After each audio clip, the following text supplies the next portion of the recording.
1,50,000 రూపాయల రుణమాఫీ చేయడం వల్ల రైతులు ఆనందంగా మరోసారి పండుగ చేసుకుంటారు. ఇక సంబరాలు జరుపుకుంటున్నారని యాదాద్రి భువనగిరి జిల్లా ఆలేరు మండల మాజీ ఎంపీపీ గంధమల్ల అశోక్ వివరించారు. ఈ మేరకు నేడు ఆలేరులో ఆయన మీడియాతో మాట్లాడారు. ఎల్లప్పుడూ రైతులకు అందుబాటులో ఉండే ప్రభుత్వం కాంగ్రెస్ ప్రభుత్వం అని, కాంగ్రెస్ పార్టీ అని, ప్రజలకు చేరువగా ఉండే ప్రభుత్వం కాంగ్రెస్ అని ఆయన తెలిపారు. గౌరవ ముఖ్యమంత్రి వర్యులు ఈరోజు 1,50,000 వరకు దాదాపు 7-8 లక్షల మందికి 1,50,000 రుణమాఫీ చేస్తూ ఉన్నారు.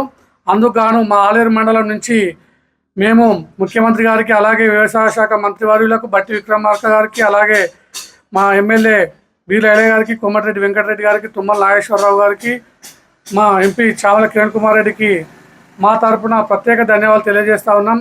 ఈరోజు ఇచ్చిన మాట ప్రకారం 1,50,000 రూపాయలు ఈరోజు రుణమాఫీ, రెండో విడతగా రుణమాఫీ చేసి తీరుతున్నాం.